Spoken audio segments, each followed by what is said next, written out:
Assalamualaikum warahmatullahi wabarakatuh. Saya Jaka Wahyu Pratama. Saya akan melakukan uji praktek Torque Flow Drive System online tahun 2020. Oke. Sini ada pertanyaan yang pertama, yaitu jelaskan fungsi dari torque converter. Kemudian di manakah letak torque converter dalam powertrain bulldozer? Sebutkan nama komponen berikut: fungsi relief valve, fungsi regulator valve, fungsi scavenging pump, dan jelaskan kerja torque converter. Oke, di sini ada gambar ya. Gambar dari torque converter. Yang mana fungsi dari torque converter tersebut adalah untuk memutus atau menghubungkan putaran tenaga dari engine ke transmisi dengan melalui media fluida. Kemudian pertanyaan kedua tadi, letak torque converter ya dalam powertrain bulldozer. Pada powertrain bulldozer dengan powertrain tipe torque flow drive system, torque converter terletak di antara damper dan transmisi, yang mana torque converter ini dimonting pada transmisi bagian depan. Kemudian yang ketiga, nama komponen ini ya, nama komponen berikut ini. Ini yang atas ini ya. Gambar yang atas kiri ini adalah relief valve. Yang mana kalau yang lubang bawahnya ini adalah inlet port, yang atasnya ini outlet port ya. Kemudian yang sebelah kanan ini ada regulating valve, kemudian yang bawah ini ada strainer ya, strainer. Nah, ini ada scavenging pump, dan ini adalah torque converter case ya, torque converter case cover nih. Salah, ini adalah cover, ini tadi torque converter case, ini covernya. Kemudian kita akan lanjut, fungsi dari relief valve ini fungsinya. Fungsi relief valve yaitu untuk membatasi tekanan maksimum yang akan masuk ke dalam torque converter. Kemudian fungsi dari regulator valve yaitu sebelum itu oli di dalam torque converter lebih tinggi tekanannya dibanding dengan tekanan udara luar. Jika di dalam torque converter timbul gelembung udara, maka akan menimbulkan busa, dan akan mengakibatkan performnya berkurang. Untuk mencegah hal ini, maka oli yang keluar dari torque converter tekanannya dibatasi oleh regulator valve. Jadi fungsinya itu untuk membatasi oli yang ada di dalam torque converter. Kemudian fungsi dari scavenging pump ini yaitu untuk mengembalikan oli dari torque converter case ke case transmisi. Scavenging pump ini digerakkan oleh roda gigi yang ada pada sisi pump torque converter. Kemudian scavenging pump ini akan selalu bekerja apabila engine dijalankan walaupun torque converter dalam kondisi stall. Kemudian cara kerja dari torque converter. Cara kerjanya yaitu pada saat engine berputar ya. Engine berputar, dia akan memutar si pump sehingga oli yang ada di torque converter dipompa oleh pump kemudian menuju ke turbin. Di turbin oli masuk dari sirip-sirip turbin. Turbin akan bergerak oleh tenaga dari pompa. Kemudian pompa bergerak sehingga memutar output shaft ke transmisi. Lalu oli dari turbin akan masuk ke stator. Oli akan masuk ke stator ya. Oli akan masuk ke stator, dan dari stator oli akan dialirkan lagi ke pompa. Jadi siklusnya seperti itu aja dari crankshaft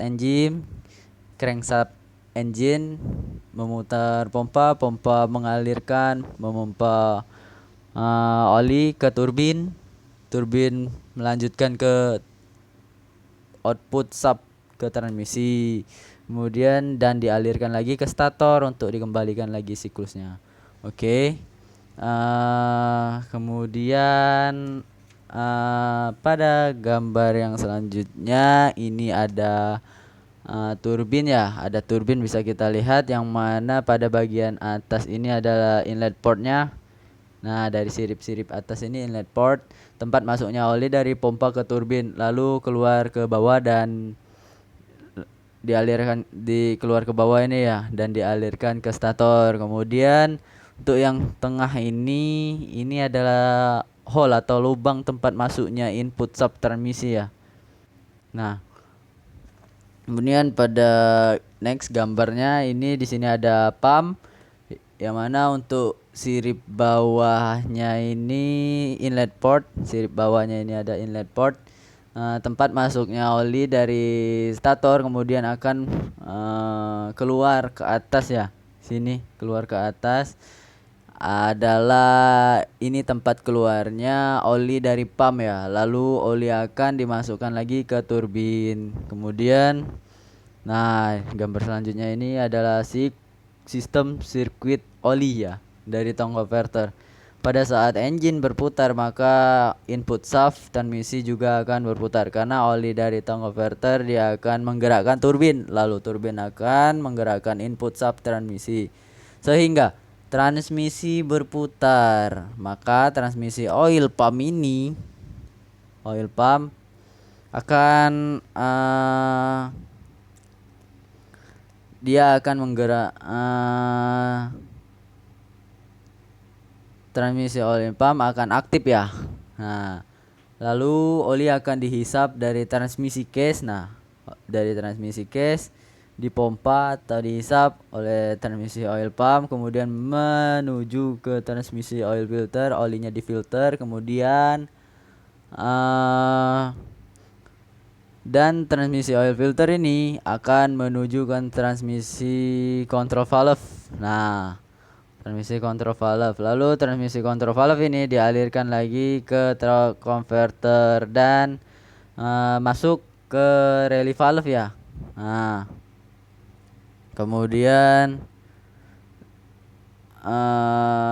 pada torque converter, oli yang masuk ke torque converter akan dibatasi oleh relay valve tadi, dibatasi olinya yang akan masuk ke torque converter, kemudian dan mengalir ke torque converter case ya. Nah, torque converter case ini, nah, dan juga mengalirkan ke air cooler ya. Nah, ke oil cooler, kemudian tekanan di dalam torque converter dia akan dibatasi oleh regulator. Nah, jadi dibatasi lagi oleh regulator. Kemudian oli yang melalui torque converter regulator valve, nah dia akan masuk ke torque converter case dan juga oil cooler. Nah, dia balik lagi ke oil cooler dan transmisi case. Kemudian tong converter case ini ada scavenging pump ya, yang kecil ini ada scavenging pump yang mana fungsinya akan mengaliri oli dari tong converter case ke transmisi case. Nah, ini alirnya dari scavenging pump akan pompa ke transmisi case. Nah, atau strainer transmisi case ya. Kemudian gitu aja sih kalau siklusnya. Kita akan lanjut ke gambar yang selanjutnya. Ini pertanyaan yang kedua, yang mana apa nama komponen yang ditunjukkan pada gambar transmisi tersebut. Jelaskan cara kerja planetary gear. Oke.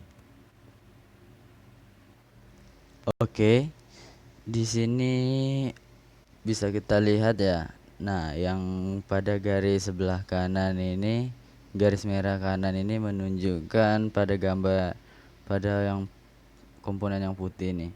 Ini garis ini sebelah kanan ini menunjukkan itu bahwa pressure plate. Kemudian yang sebelah kiri ini dia menunjukkan itu plate ya. Lalu garis untuk yang tengah itu adalah bisa kita lihat spring. ini adalah return spring ya, return spring. Kemudian kita akan lanjut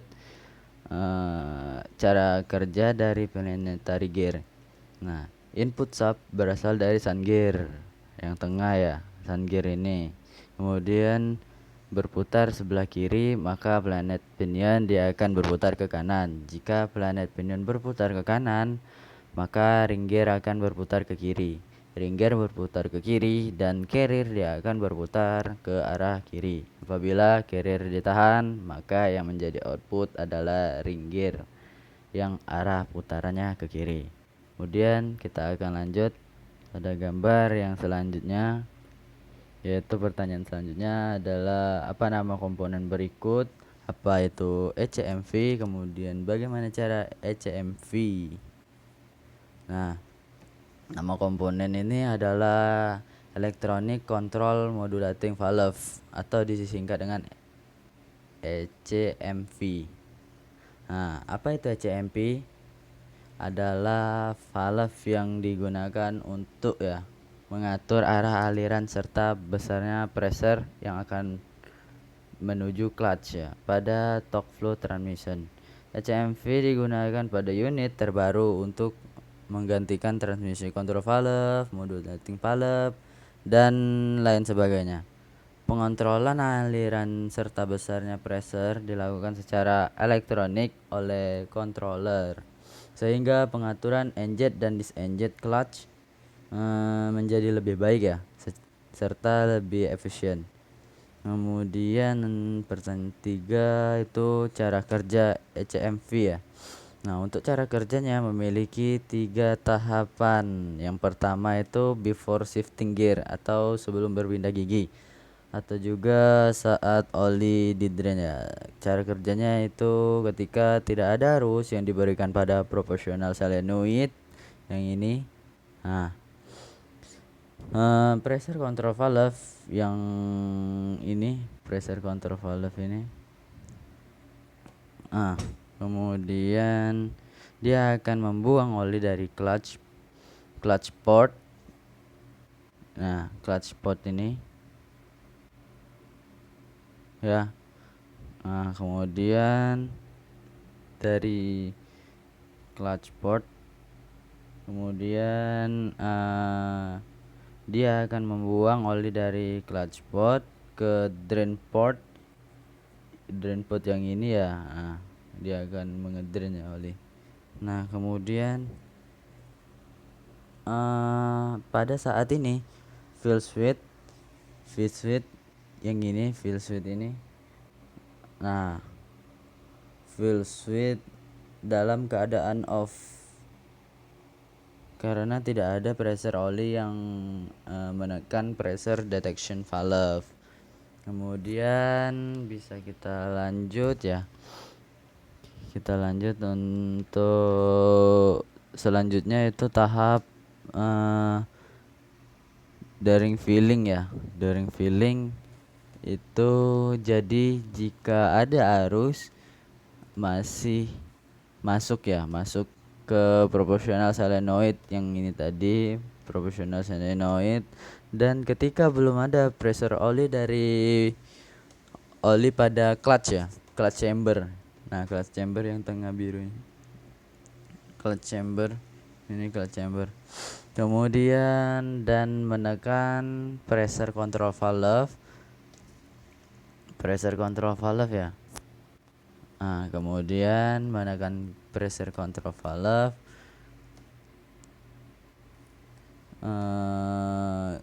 ke arah pressure control valve ke ke kanan ya, maka pump port dan clutch port dalam keadaan terbuka. Lalu oli akan masuk dari pump port masuk ke clutch port. Jika oli masuk mengalir mengisi clutch port, maka fill switch akan on, dan tahap terakhir yaitu pressure adjustment. Jika arus listrik mengalir masuk ke proportional solenoid, maka solenoid akan terdorong ke kanan dan bergeser secara proporsional dengan arus yang mengalir. Tekanan dari solenoid ini akan sama atau seimbang dengan jumlah tekanan oli yang ada pada clutch port dan tekanan spring pada pressure control valve, sehingga tekanan dari solenoid dan tekanan oli dari clutch port serta tekanan dari pressure control valve spring itu akan menjadi tetap. Pada saat fill switch on, controller akan menyimpulkan bahwa oli telah mengisi penuh ruangan pada piston clutch. Pada saat ini, controller akan mengatur besar arus menuju ke proporsional solenoid secara proporsional, sehingga pressure control valve juga akan membuka dan menutup secara proporsional sesuai dengan jumlah arus yang diberikan pada solenoid. Dengan pengaturan ini, maka kenaikan pressure pada sistem akan perlahan-lahan, sehingga pada saat clutch engine tidak akan menghentak dan mengurangi kerusakan pada komponen clutch. Oke, saya rasa sekian. Mohon maaf. Wabillahi taufiq wal hidayah. Wassalamualaikum warahmatullahi wabarakatuh.